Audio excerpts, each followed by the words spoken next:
4, 3, 2. Boa tarde a mais um programa Aconselhamento Bíblico. É um prazer para nós servi-lo todas as quintas-feiras, no mesmo horário, às 2h30, com este programa. Tem sido um prazer, uma bênção.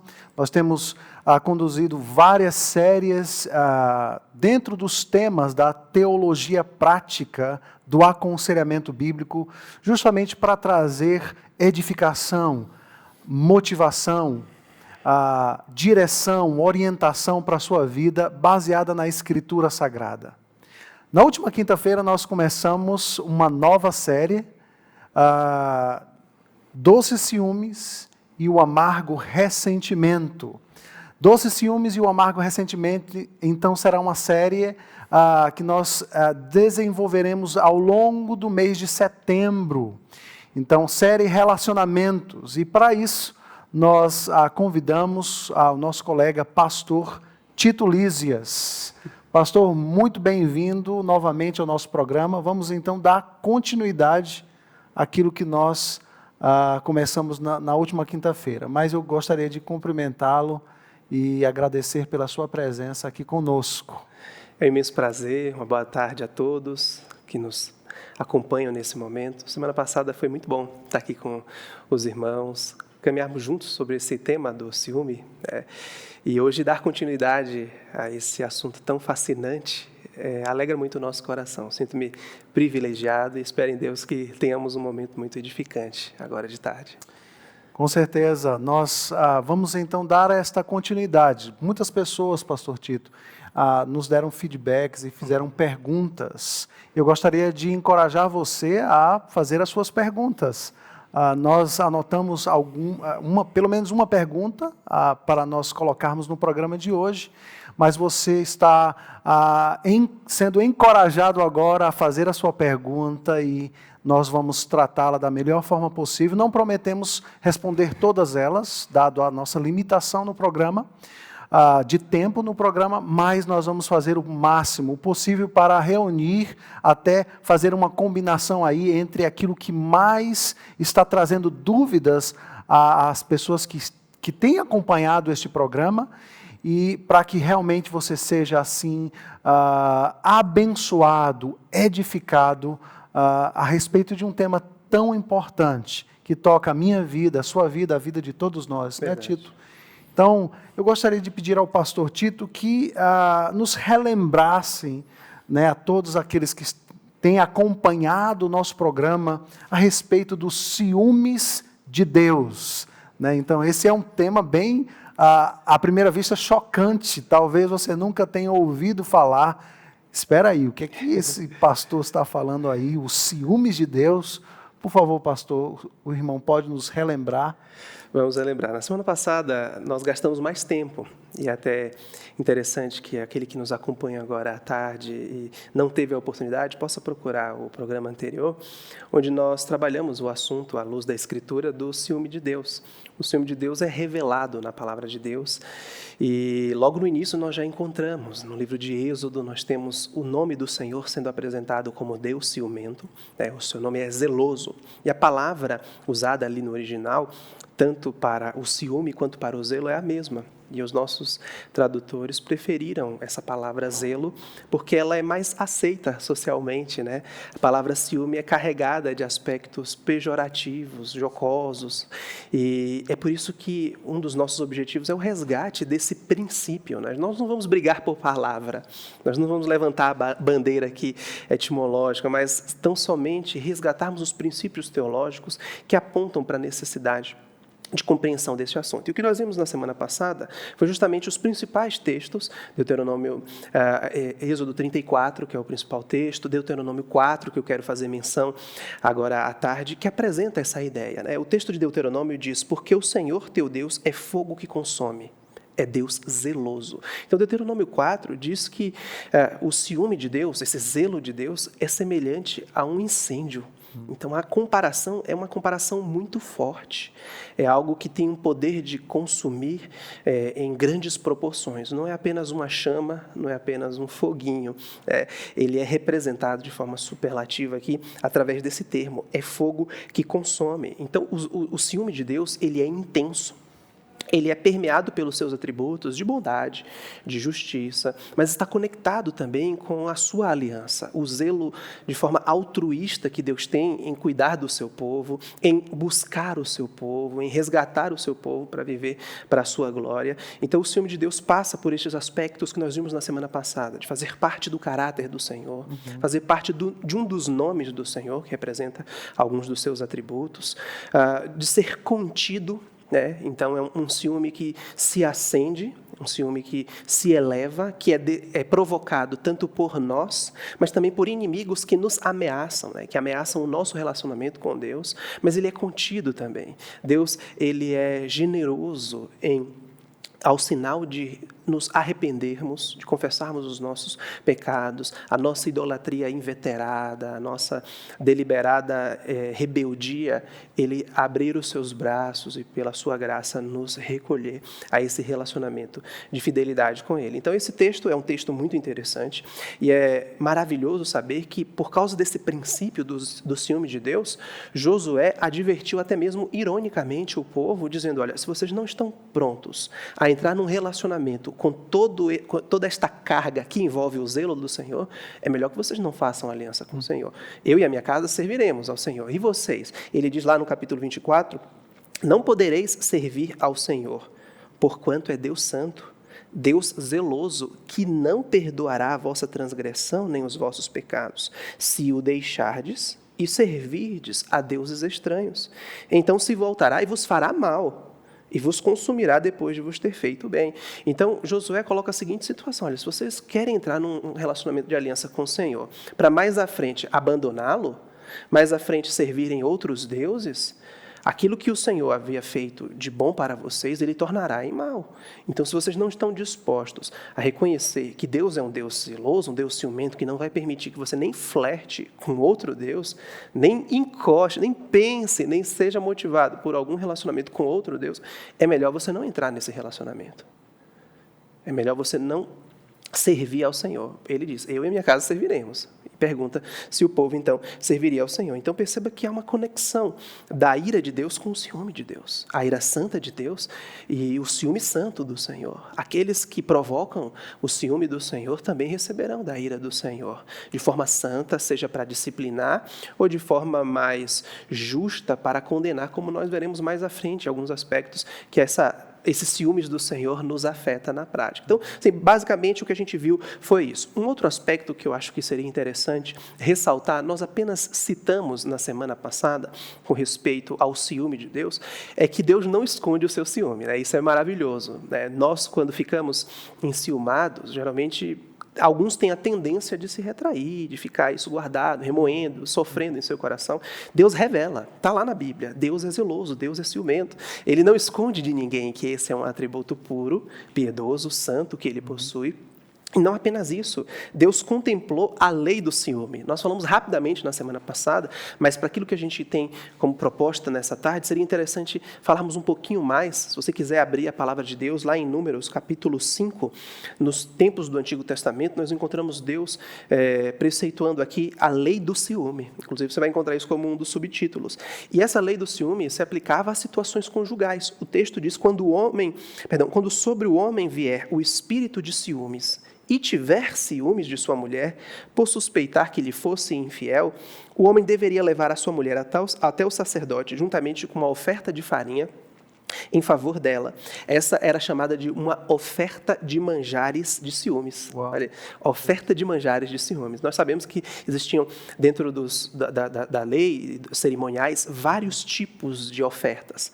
E havia uma específica lei de oferta de manjares de ciúmes. Então, o texto nos mostra ali, em número 5, que o sacerdote executava um ritual todo minucioso. Ele deveria pegar, para determinar se a mulher era culpada ou não, ele escrevia as maldições da lei em um rolo E esse rolo era lavado com uma certa água amarga. Então, ele escrevia as maldições da lei nesse rolo, lavava esse rolo com a água amarga e retinha essa água. Ele dava essa água para a mulher, mas antes ele queimava um pouco dessa oferta de manjares que nós falamos anteriormente no altar e subitamente fazia a mulher beber essa água amarga.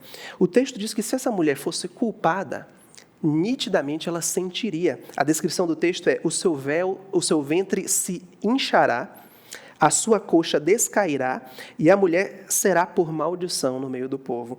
E se a mulher não tiver contaminado, se estiver limpa, ela então estará livre e conceberá. Então, se algum sinal de infidelidade fosse demonstrada pela mulher, alguma acusação, algo que fizesse no homem surgir a emoção dos ciúmes, a lei dos ciúmes, lhe dava todo o ritual para que ele procurasse o sacerdote e, através de todo esse trato aqui, fosse estabelecido se essa mulher seria verdadeiramente culpada ou não. Se ela não fosse culpada, o texto diz que ela estaria livre, então, até mesmo com a graça de poder conceber filhos para a glória do Senhor. Então, o Deus de Israel, ele é retratado por meio dessa lei. Essa lei aponta, como nós sabemos, as leis do Senhor apontam para o caráter de Deus, né? E isso aqui aponta justamente para o fato de Deus se apresentar na antiga aliança e também na nova aliança como o noivo e o seu povo escolhido como uma noiva, né?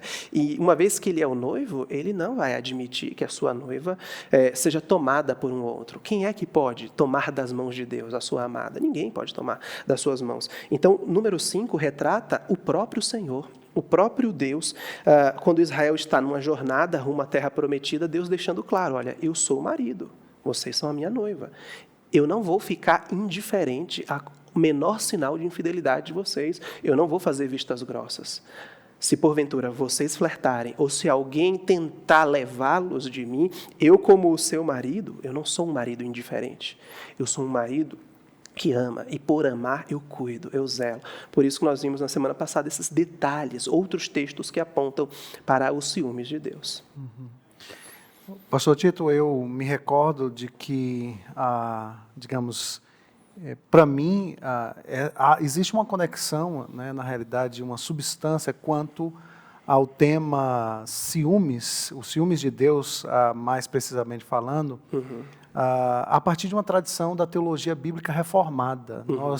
Nós esposamos, nós defendemos uma teologia bíblica que nos ensina, que fala a respeito de que Deus criou os céus e a terra, o homem e a mulher, para um relacionamento. Exato. Então, falar dos ciúmes, falar desse relacionamento de Deus com o seu povo, dentro dessa linguagem, né, bem, digamos, conjugal, né, Deus que ama o seu povo, que tem zelo pelo seu povo, que tem ciúmes do seu povo.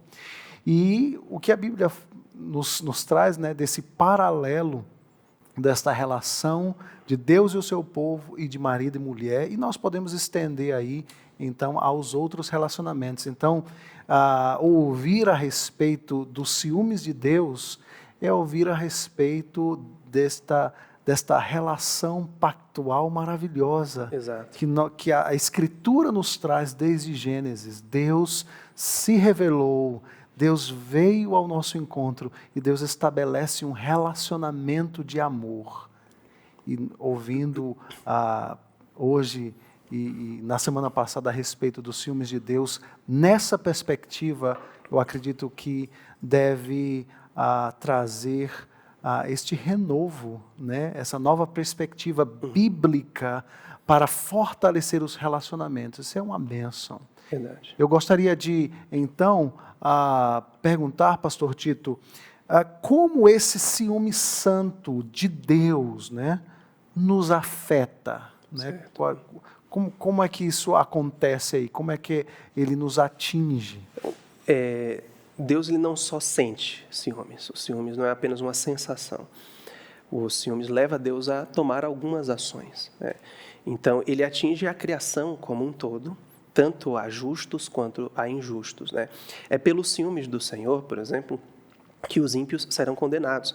Tem um texto muito interessante, que é o texto de Isaías, capítulo 26, onde ele diz assim: Senhor, tua mão está levantada, mas nem por isso a veem. Porém, verão o teu zelo pelo povo e se envergonharão, e o teu furor por causa dos teus adversários, que os consuma. Então, essa é uma realidade muito profunda, que as pessoas que não reconhecerem Deus como o seu Deus e não o tomarem como Deus das suas vidas, a despeito de toda a revelação, Isaías chega ao ponto de dizer, tua mão está estendida, mas as pessoas não estão vendo o Senhor. Mas uma coisa elas verão, o teu ciúmes. Então, nós percebemos aqui um teor condenatório, né? Pelos ciúmes do Senhor, pelo zelo que o Senhor tem, ele há também de condenar aqueles que lhe forem indiferentes. Veja, é tanto amor, é tanta manifestação de graça, né? Porque Deus amou o mundo de tal maneira, como diz João, que Deus não pode simplesmente ficar indiferente ao desprezo das pessoas, à sua manifestação de amor. Então, os ciúmes do Senhor atinge as pessoas que o desprezam, que o rejeitam, que viram as suas costas contra o Senhor. Então, esse é um primeiro aspecto que nós podemos contemplar do ciúme do Senhor, atingindo a sua criação. Mas há um aspecto para os justos agora, né?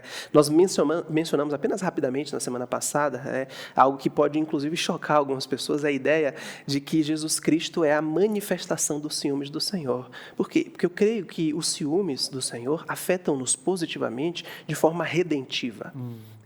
E o texto que eu quero usar para isso é o texto de Isaías, que nós mencionamos na semana passada, mas não tivemos tempo de tratar. O texto de Isaías, ele trata do Senhor Jesus como essa manifestação, essa personificação do ciúme de Deus. Então, o texto diz assim, para que se aumente o seu reino e venha paz sem fim sobre o trono de Davi e sobre o seu reino, para o estabelecer e o firmar mediante o juízo e a justiça desde agora para sempre. O zelo do Senhor dos Exércitos fará isto.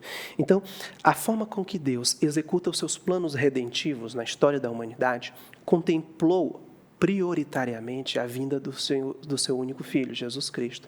E aqui o texto de Isaías está falando os nomes do Senhor e o que Ele vai fazer, todos os efeitos redentivos, e o texto aqui do verso número 7 chega ao ponto de dizer que para que o governo do Senhor se aumente, estabeleça o seu reino, venha paz sem fim sobre o trono de Davi, sobre o seu reino, para afirmar justiça e juízo, a manifestação dos atributos do Senhor, Jesus Cristo cumprirá esses propósitos. E o texto diz, o zelo do Senhor fará isso.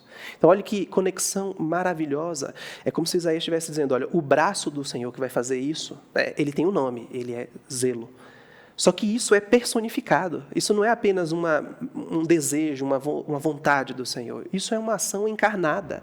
Isso é personificado. Quem foi que veio? Qual foi o braço do Senhor? Literalmente, quem foi que encarnou para executar o estabelecimento do reino do Senhor? Quem é que virá uma segunda vez para, de forma plena e cabal, estabelecer a justiça perfeita sobre este mundo? O zelo do Senhor. E o zelo do Senhor é Jesus Cristo. Então, Isaías fala isso. O zelo do Senhor fará isso. Então, não é uma emoção. Deus está sentindo e as coisas vão acontecer. Não, as coisas acontecem por meio de ações redentivas. E essas ações convergem para a obra do nosso Salvador Jesus Cristo. É por isso que João, como nós mencionamos semana passada, lembra dessa passagem, quando Jesus Cristo está ali no templo, as pessoas estão mercadejando, e ele diz, olha, o zelo do Senhor, foi o zelo do Senhor que tomou o Senhor Jesus Cristo. E esse zelo é o mesmo termo que ciúmes, É esse amor redentivo em ações de purificar, e ali Jesus Cristo foi e exerceu o seu ofício tríplice, como rei, ele tinha autoridade para estabelecer que aquelas coisas deveriam cessar, Ele usou palavras duras como um profeta, e a motivação de purificação de um sacerdote. Então, isso é maravilhoso, saber que todo esse processo redentivo que Cristo executou e tem executado ao longo da história da humanidade, ali no Novo Testamento ele fez como servo sofredor.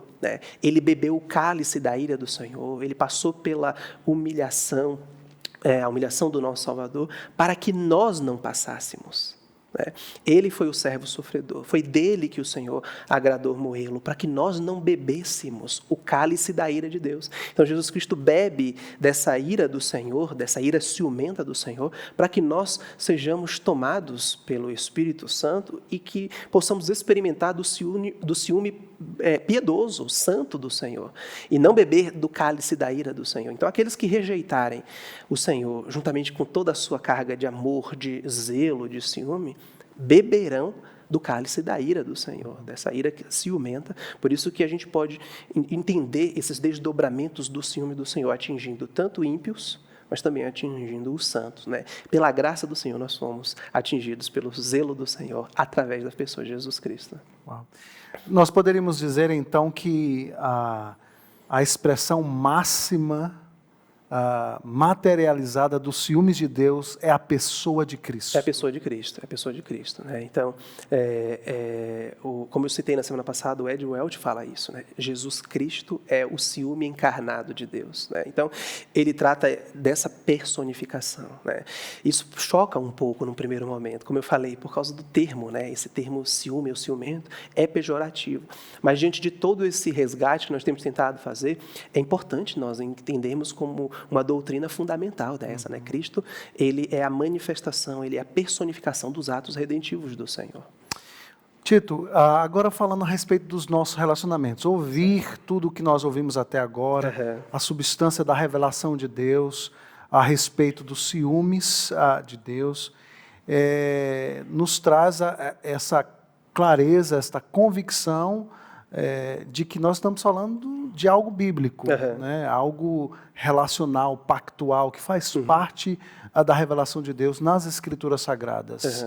Mas quando nós pensamos nos nossos relacionamentos, há espaço então para os ciúmes? Eu acredito que as pessoas estão se perguntando, né? Exato. Como é que a gente vai processar essa questão dos ciúmes nos relacionamentos, né? Pensando em casais e estão pensando em amigos também, né? Para alcançar a todos aqueles que estão nos assistindo. Esse é um dos grandes desafios da nossa vida, alinhar as nossas emoções às emoções de Deus. E isso foi mencionado inclusive pelo Senhor, né, na semana passada. Se Deus tem um ciúme que é santo, que é piedoso, que se manifesta de forma pura, nós devemos também buscar tê-lo. Esse é um dos grandes desafios. Então, há sim espaço para o ciúme dentro dos relacionamentos humanos, sobretudo no relacionamento do casamento, que eu quero apontar para essa realidade, né? E eu quero trazer à luz aquilo que a gente falou, da lei do ciúme, mais uma vez, para poder responder essa pergunta, né? Para nós, hoje, milhares de anos depois, parece muito estranho, né? Você colocar num rolo as maldições da lei, passar numa água amarga, fazer a mulher beber, para as nossas lentes politicamente corretas, inclusive isso soa muito invasivo, muito antiético, estranho. Alguns até podem pensar, tem alguma magia por trás disso, mas existe um aspecto que nos conecta com os israelitas que faziam uso da lei dos ciúmes no Antigo Testamento, que é o fato de também sofrermos com ciúmes. Deus contemplou essa emoção e, de forma maravilhosa, Ele contemplou na sua revelação. Então, eles sentiam ciúmes na antiga aliança, nós também sentimos nessa nova aliança em Cristo Jesus. Não há diferença. O fato é que há uma descontinuidade. Seria maravilhoso se nós tivéssemos, Brendo, no Novo Testamento, algum procedimento, algum processo que Deus estabeleceu ali para descobrir se o nosso ciúme é santo ou não, né? Assim como tinha no Antigo Testamento, né? Se Deus deixasse uma fórmula nas cartas de Paulo, olha, se um homem sentir ciúme, a mulher sentir ciúme, faça isso ou aquilo para estabelecer se esse ciúme é piedoso ou não. Ele não deixou isso, mas Ele nos deu algo ainda mais profundo, que é a habitação do Espírito Santo em nossas vidas. A Escritura aponta para essa obra do Espírito Santo de nos ajudar a discernir o pecado, a justiça, o juízo. Então, uma pessoa cheia do Espírito Santo, ela deve ter esse discernimento e, através da luz da palavra de Deus, entender como que anda o seu ciúme, se ele está parecido com o ciúme de Deus ou não. E nós temos algumas formas de enxergar isso dentro dessa relação. Porque, veja, todo casal, ele deve ansiar pela pureza, porque a Escritura Sagrada adverte que os adúlteros não herdarão o reino dos céus. João chega a dizer no capítulo 21 que eles serão excluídos da cidade santa. Então, existem muitas advertências à infidelidade conjugal na palavra de Deus. Que o nosso leito deve ser um leito sem mácula. Então, esse é um assunto muito sério, que a Escritura retrata com muita seriedade.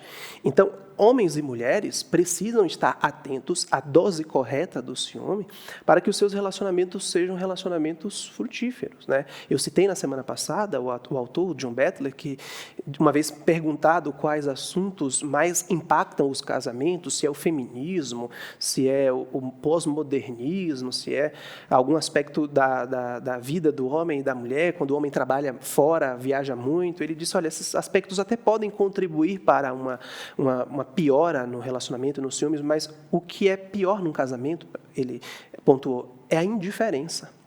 É simplesmente o marido não cultivar o seu relacionamento com a sua esposa. É ambos falharem nesse frutificar, desse cultivar dia após dia o amor de aliança um para com o outro. Então, é a indiferença que muitas vezes deve ser temperada com o zelo piedoso. Então, maridos, eles precisam ser cuidadosos em seus relacionamentos com as suas esposas, como Cristo, o zelo de Deus encarnado, o é para com a sua igreja. Então, o espaço que o ciúme tem no relacionamento é justamente para corrigir os excessos, o excesso de egoísmo que leva à indiferença, ou até mesmo o ciúme pecaminoso, que é, nesse sentido, extremamente egoísta, como nós falamos na semana passada. Ele visa atender apenas os seus próprios interesses, os seus interesses pessoais no seu relacionamento. Então, por isso que a indiferença e os outros excessos fazem tão mal para um relacionamento que quando entra o ciúme puro, o ciúme piedoso, essa dosagem exata que o Senhor nos ensina em sua palavra, nós podemos sim ter relacionamentos resgatados que antes estavam sendo prejudicados pelo excesso ou pela falta, como nós exemplificamos agora. Então, o que a gente precisa é buscar essa dosagem. Como que nós podemos buscar ferramentas na palavra de Deus para incrementar essa dose pura e santa de ciúmes no nosso relacionamento?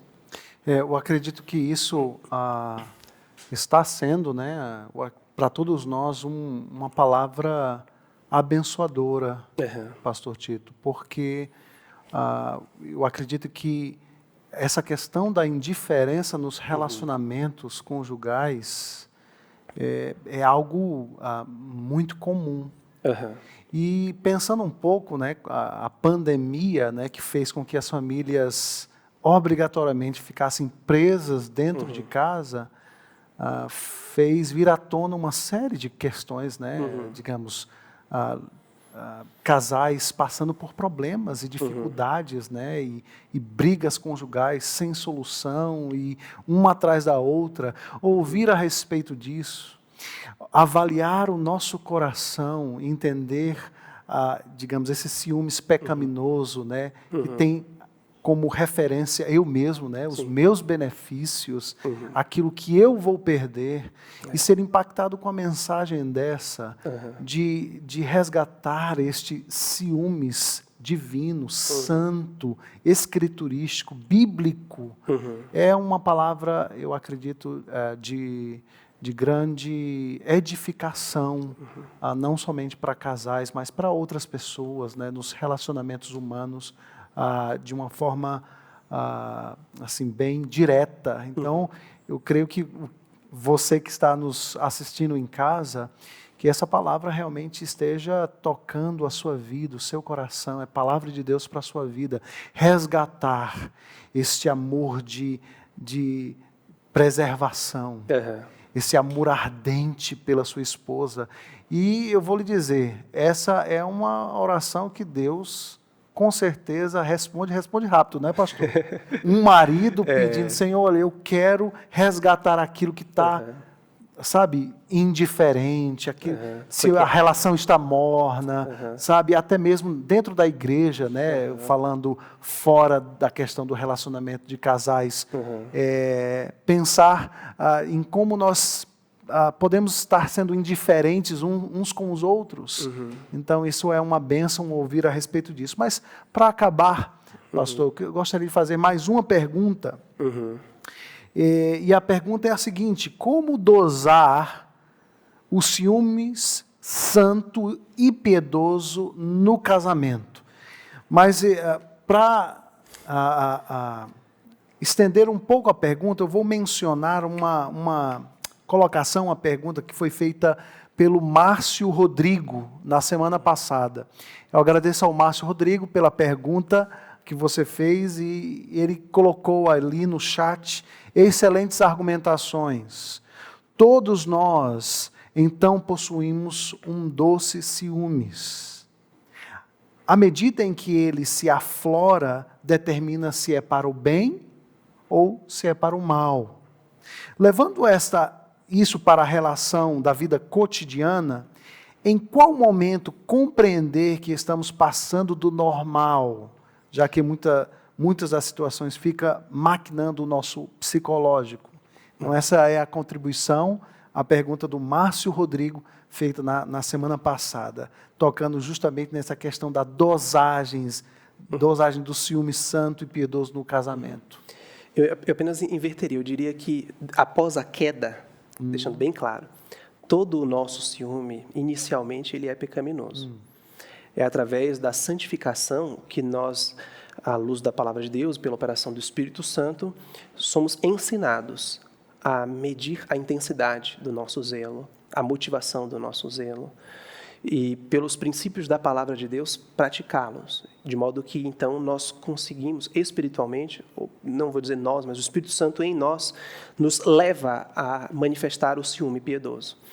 E isso é verdade porque há um texto muito interessante em Paulo, aos Coríntios, capítulo 7, quando ele identifica o casamento como o único relacionamento dentro dessa esfera terrestre, entre pessoas, que é marcado pela propriedade mútua. Ele diz assim: a mulher não tem poder sobre o seu próprio corpo, e sim o marido. Também, semelhantemente, o marido não tem poder sobre o seu próprio corpo, e sim a mulher. Então, essa ideia de propriedade mútua, ela é análoga àquilo que Deus falou para Israel: eu serei o seu Deus, vocês serão o meu povo. Então, Deus é o nosso Deus e nós somos o povo do Senhor. Da mesma forma que o marido fala, você é minha esposa, e a esposa fala, você é o meu marido, nós temos essa configuração de propriedade mútua expressa em nossa vida, porque Deus faz assim para conosco. Então, nós podemos aprender com Deus como dosar, e esse é o nosso grande desafio. Nós vamos gastar esses minutos finais falando sobre isso. Eu quero propor alguns passos práticos. Primeiro, o teste para identificar se o nosso ciúme é santo ou não, ele só vai acontecer na prática, quando ele surgir. Não dá para ficarmos aqui teorizando, né? Quando ele faz assim, quando ele faz assado. Quando ele surgir, você precisa estar atento aos sinais e identificar para onde ele quer te levar. Então, eu creio que quando nós manifestarmos os nossos ciúmes, nós teremos que dar direções a estes ciúmes. As direções são sempre essas santas que nós temos aprendido aqui. Se porventura surge no coração de uma mulher, será que meu marido está frio assim comigo porque ele conheceu uma outra mulher?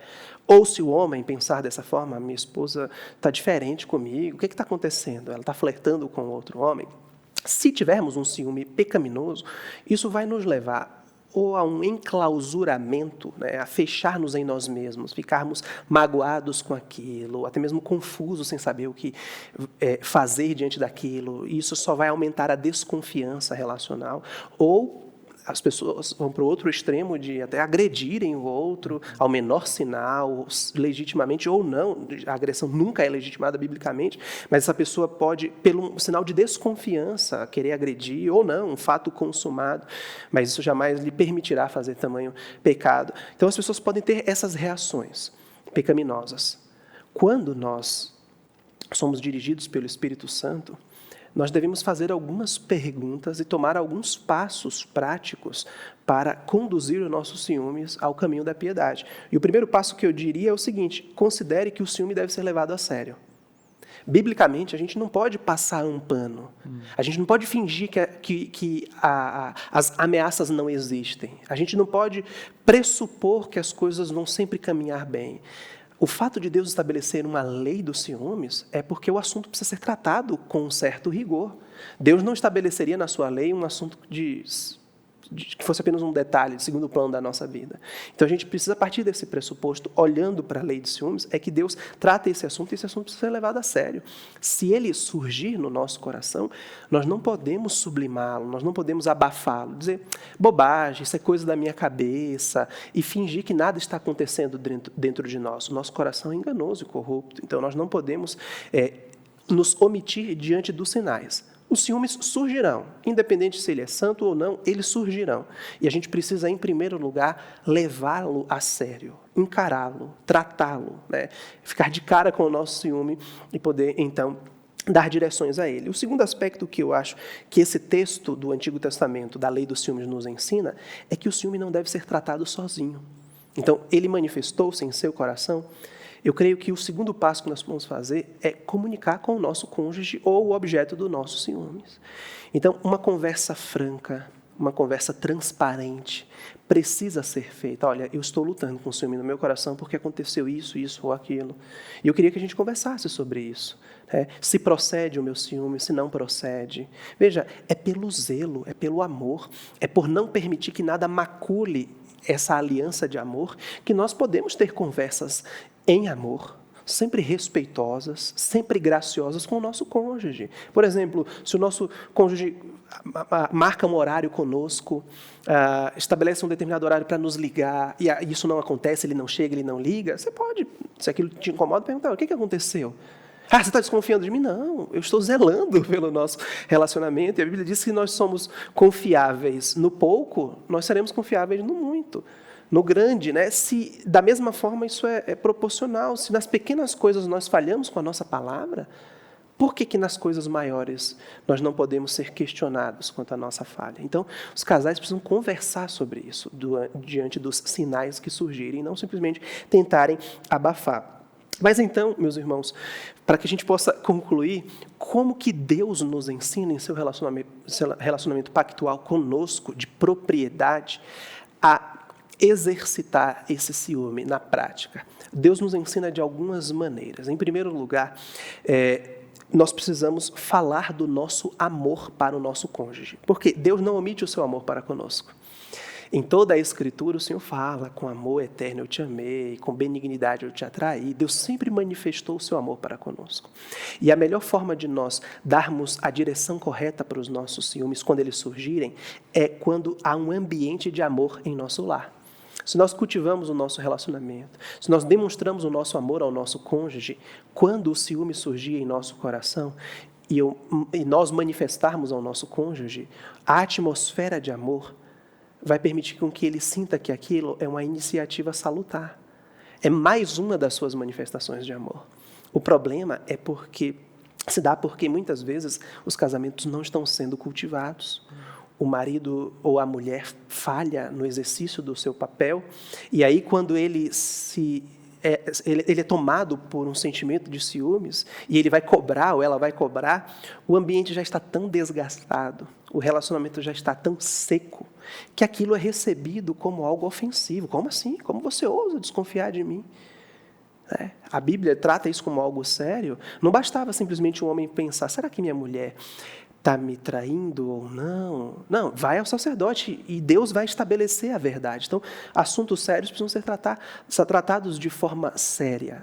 E um ambiente de amor é que vai favorecer para que ambos entendam que, quando o ciúme surgir, ele vai ser tratado no ambiente correto. Então, quanto mais cultivarem o relacionamento, quanto mais existir amor no relacionamento, mas o próprio ciúme vai ser visto como uma dessas manifestações para o zelo relacional. Mas eu diria que ainda temos outros passos. Por exemplo, quando uma pessoa não consegue controlá-lo, né? Quando uma pessoa se sente extremamente machucada com aquilo, e essa conversa com o seu cônjuge, a oração, o relacionamento não tem ajudado, eu diria, reverendo, que nós precisamos fomentar a cultura do aconselhamento, já que esse é o nosso programa, na verdade, de tarde. Um conselheiro bíblico que faça a mediação, que possa conversar tanto com o marido quanto com a esposa, para estabelecer os fatos, para ajudar para que ambos enxerguem o que está destoando no ciúme, em intensidade ou na falta dos ciúmes, piedosos. Então, um conselheiro bíblico é fundamental para mediar situações que não conseguem ser resolvidas pelo tempo, por iniciativas próprias. Porque, veja, no Antigo Testamento era o sacerdote que era utilizado como uma ferramenta, um terceiro para auxiliar no relacionamento. Nós cremos que na Nova Aliança, pela graça de Deus, uma vez que todos nós devemos aconselhar biblicamente, né, mutuamente, a palavra de Deus ricamente em nosso coração habitando, conselheiros bíblicos são ferramentas do Senhor para ajudar casais que estão sofrendo com os ciúmes pecaminosos. Então, são passos práticos que, de alguma forma, podem nos conduzir para essa dosagem. Lembrando sempre que o nosso referencial é Jesus Cristo. O nosso referencial, o nosso modelo é o Senhor Jesus. O zelo de Jesus foi pela glória de Deus, pelo nome de Deus, pela noiva de Cristo, né, a sua igreja. E todos esses elementos devem estar sempre em nosso coração para essa dose, né? E o que é mais maravilhoso é saber que Jesus Cristo se colocou em nosso lugar. Se na antiga aliança a mulher supostamente infiel tinha que beber da água amarga, é Jesus Cristo que bebe em nosso lugar. É Jesus Cristo que bebe o cálice do Senhor em nosso lugar. De modo que nós agora recebemos os frutos do amor gracioso do Senhor, da habitação do Espírito Santo em nossas vidas. De modo que nós conseguimos, sim, pela graça do Senhor, dar as direções piedosas aos nossos ciúmes, desde que nós tenhamos como parâmetro o próprio ciúme de Deus. Pastor Tito, que bênção, meu irmão, que palavra abençoadora para todos nós. Eu acredito que para os casais, né, para pessoas que estão nos assistindo, para aqueles que vão nos assistir, divulgue, né, esta palavra tão abençoadora para edificar pessoas, casais, em qualquer lugar. E eu gostaria de agradecer ao pastor por mais uma vez, mas ele ainda vai estar conosco mais 2 quintas-feiras. Depois de tratarmos, então, de algo tão importante para o nosso relacionamento, que é resgatar este doce ciúmes, esse ciúmes divino, esse sentimento, esta emoção criada por Deus e que Ele compartilhou a nós, nós vamos entrar num outro tema dentro da série Relacionamentos, dentro deste mês. E o tema é ressentimento. Quantos casais, pastor, não tratam os problemas dentro da relação e o relacionamento vai realmente se deteriorando ao longo dos anos? Por favor, participe, divulgue este programa. Ele será uma bênção, assim como tem sido para nós, será para você e para todos aqueles que você divulgar e realmente para que eles sejam abençoados e edificados. Então, nós queremos encorajar você a estar conosco novamente na semana que vem. Desta vez, nós vamos introduzir o tema amargo ressentimento. Hoje nós acabamos o tema ciúmes, os ciúmes de Deus. E como este ciúmes, ele se reflete e afeta os relacionamentos humanos, os relacionamentos conjugais. Semana que vem, nós vamos começar a falar a respeito do amargo ressentimento e como nós, a partir da Escritura Sagrada, podemos dar passos de mudança para que nós possamos buscar, de fato, tratar as coisas e honrar a Cristo com os nossos relacionamentos. Que Deus abençoe a sua vida profundamente. Eu gostaria de orar. Vamos orar, pastor Tito? O irmão poderia orar por nós para finalizar o programa de hoje? Oremos. Pai Santo, nós bendizemos ao Senhor pela Tua revelação especial que nos foi dada, preservada, pela operação do Teu Espírito que lança luz sobre ela, aos nossos corações, e que nos ensina, ó Deus, acerca do Teu caráter, do Teu poder, da Tua graça, do Teu amor generoso e pródigo para conosco, por vezes sendo infiéis, por vezes sendo idólatras. O Senhor, por meio do Seu zelo santo, o Seu ciúme puro, através de Cristo, foi quem nos resgatou, destinando-nos às bodas do Cordeiro na eternidade, um relacionamento onde nós viveremos em perfeita comunhão e harmonia. E ali, ó Deus, poderemos experimentar destas bênçãos gloriosas em Tua presença por toda a eternidade, em novos céus e nova terra. Até lá, Senhor, que a Tua palavra, que aponta sobre os Teus relacionamentos com o Teu povo, sobre o Teu ciúme santo e piedoso, possa modelar-nos, possa ajudar-nos a viver e praticar em nossos relacionamentos estes atributos. Ajuda-nos, ó Deus, a reconhecer quando temos falhado por meio do Teu Espírito Santo e dar-nos a cumprir estes passos para resgatar o zelo, o cuidado, o cultivo do nosso relacionamento. Pois é isso que o Senhor tem continuamente para com o Teu povo da aliança. Pedimos estas dádivas em nome do nosso Senhor Jesus Cristo. Amém, Senhor. Amém. Que Deus abençoe a sua vida e tenha uma boa tarde. E nós encontramos você na próxima semana no programa Aconselhamento Bíblico da sua TV missionária, a IPP TV. Deus abençoe a todos vocês.